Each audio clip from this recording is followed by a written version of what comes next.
Olá pessoal, sejam bem-vindos a mais um Café Cinema. Estamos aqui, né? Está-se bem.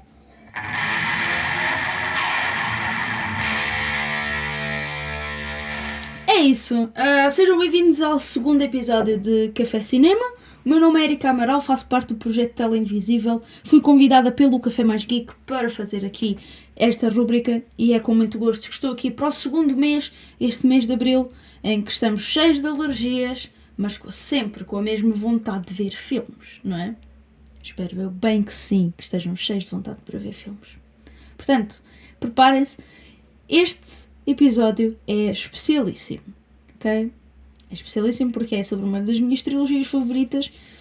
Como sempre, vou-vos trazer aqui coisas de trilogias das minhas favoritas de sempre. E é isso. Trilogias, né? Como quem diz. Sagas, ok? Que muitas vezes começam por trilogias e aquilo vai-se arrastando. Algumas de mais, outras de menos. Portanto, neste caso, esta eu acho que ainda podia haver mais um, que eu não me importava nada. É isso. Fiquem por aí, porque vêm 3 filmes ótimos. Se ainda não viram, trata-se da saga de Before. Se já viram, fiquem por aí para ouvir falar um bocadinho mais sobre esta saga incrível. Bora! Pois é, começando pelo princípio, como normalmente se começa, vamos falar, né? Quer dizer, vou eu falar e vocês vão ouvir, não é?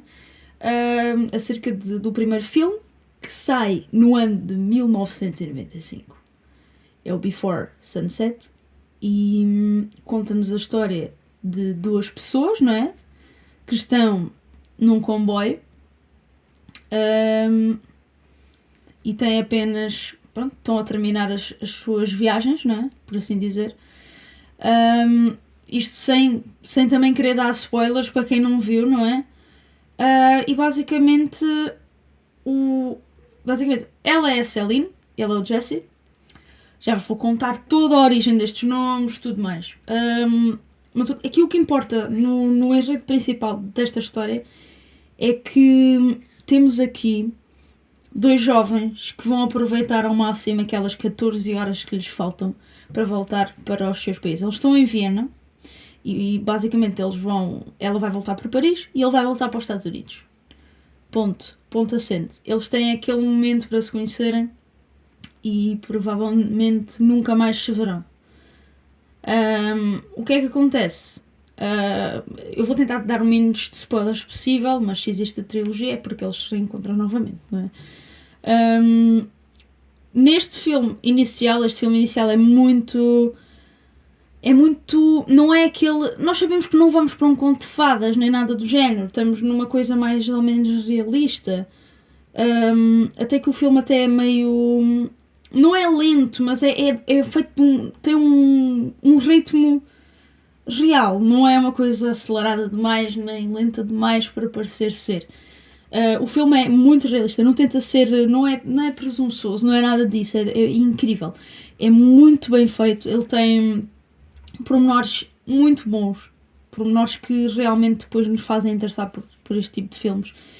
E se ainda não viram este filme, claro que têm que começar por este filme. Este primeiro filme é crucial para o início desta saga. Pronto. Há aquelas sagas que dá para ver vários filmes soltos. Não, esta tem que ser mesmo por onde começam. Tem que começar por aqui.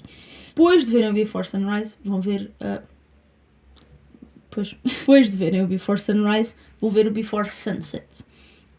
No segundo filme, muito basicamente, o que acontece é que Jesse torna-se um escritor e ele vai escrever sobre a história que se passou há 9 anos.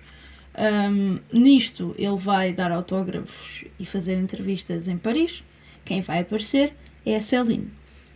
Nisto eles vão descobrir o que se passou nesses anos, porque eles combinaram encontrar-se em Viena novamente passado uns anos. Celine vai explicar porque é que não deu, ele vai explicar o que é que aconteceu, se ele esteve lá, se não esteve lá.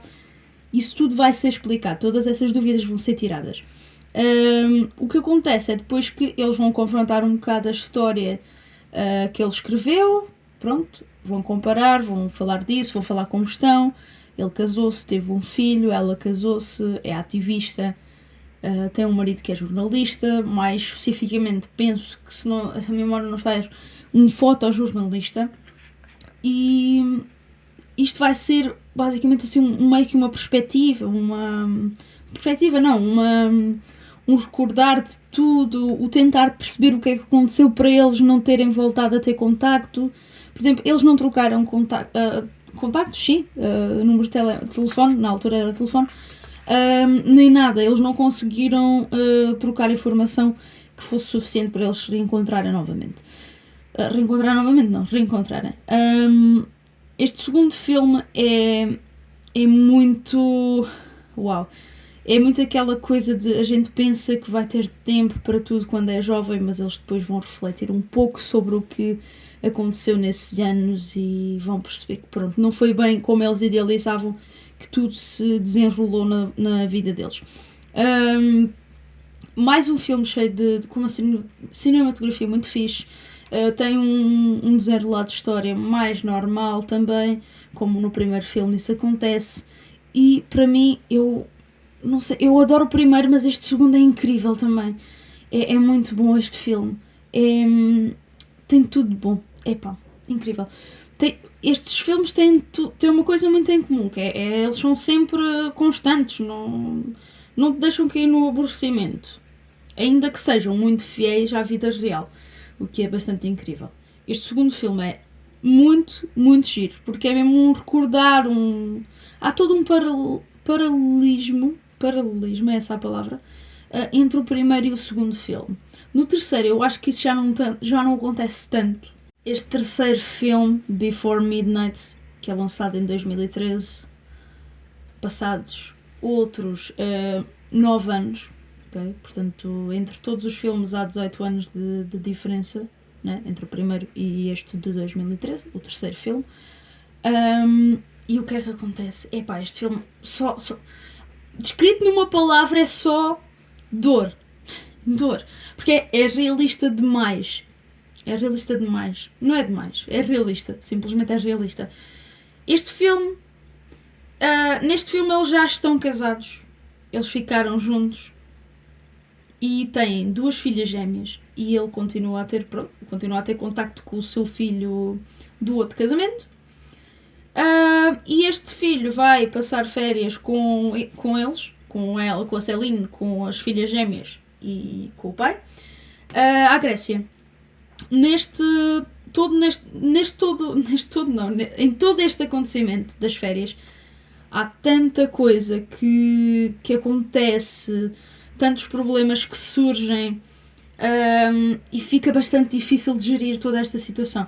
Portanto, eles já estão casados há um tempo e começam a surgir os problemas clássicos de uma relação. É normal. Mas este filme tem muita coisa que... Meu Deus, que facada. É incrível, vale muito a pena. Obviamente vale muito a pena. Mas, muito sinceramente, eu gostei muito deste também. O primeiro é o primeiro, sem dúvida. O segundo, eu adorei o segundo. Mas este tem uma carga assim de realidade que nos faz mesmo pensar, uau, isto é cinema. Não vou dizer aquela frase típica do isto é cinema no seu mais puro estado.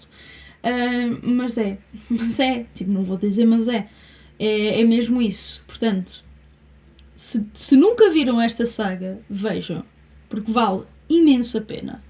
Portanto, pensem bem, esta saga foi escrita para 3 filmes, né?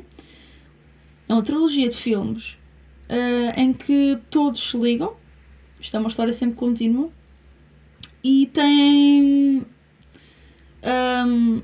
18 anos entre o primeiro e o terceiro filme. São 18 anos de ver ali... conseguem usar os mesmos atores para fazer a história em que eles envelhecem ao longo da história e forma ali. É incrível. Foi muito bem feito isto, ok? Portanto, eu sou muito fã desta saga e acho que vocês deviam ver. Obviamente. Agora falando um bocadinho mais de coisas mais técnicas e de tudo mais, de como é que estes filmes aconteceram. Estes filmes foram realizados, escritos pelo Richard Linklater e protagonizados pelo Ethan Hawke e a Julie Delpy.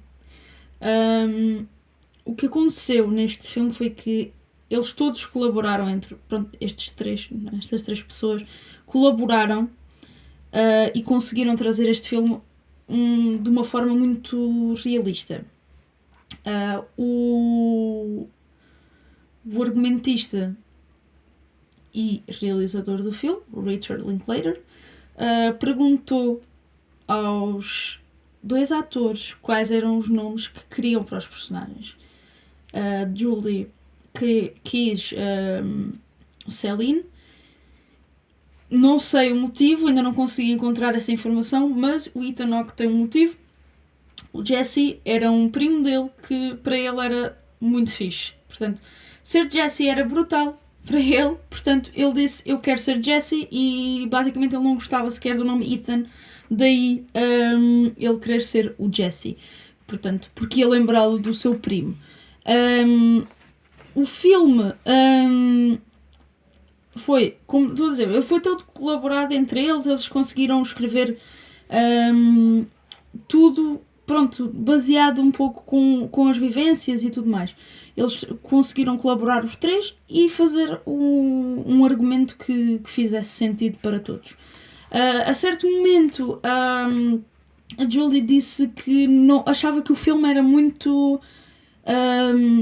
parado e tinha momentos aborrecidos.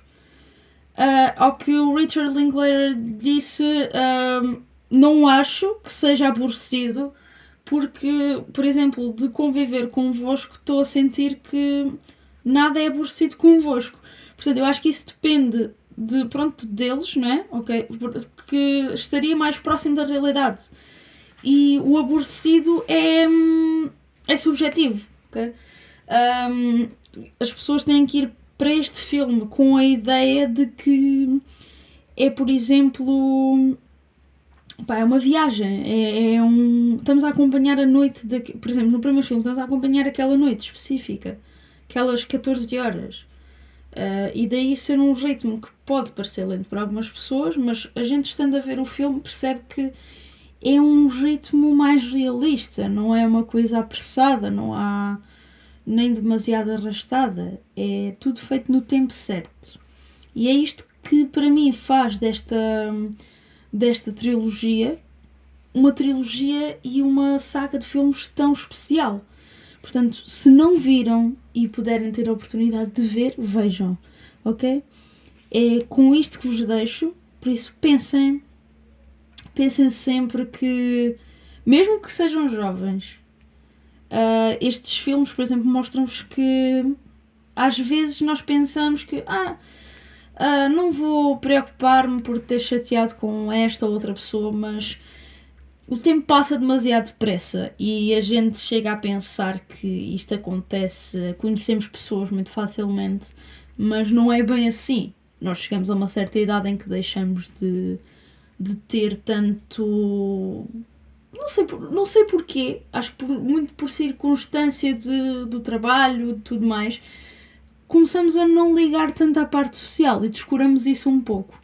O que acontece? Depois nós pensamos que vamos encontrar qualquer pessoa a qualquer momento e acabamos neste tipo de situações que, neste caso, neste filme, tudo voltou a suceder, não é? Eles encontraram-se novamente, tudo mais. Mas que neste caso aqui, por exemplo, estes filmes são baseados, o primeiro filme especificamente, é baseado numa pessoa que o Richard Linklater conheceu e ele descobriu em 2010 que essa pessoa faleceu. Ele nunca teve a oportunidade de encontrar. Por isso o que eu quero dizer é que, apesar dos filmes serem muito realistas, há coisas que realmente na vida real não acontecem. E no caso do Richard Linklater foi triste porque, né, ele teve, conheceu mesmo uma pessoa que ele achou que podia ter sido uma pessoa muito especial na sua vida, nunca mais a voltou a ver, e quando conseguiu descobrir o que se passou com essa pessoa tinha falecido. Portanto, é muito triste. Portanto, é isso. Deixo-vos aqui neste final para refletirem, mas acima de tudo para pensarem em ver estes filmes, que é muito importante. Vejam estes filmes, são muito bons e tenho a certeza que vocês vão adorar. Portanto, olhem, tchau, tchau. Vemo-nos para o próximo mês.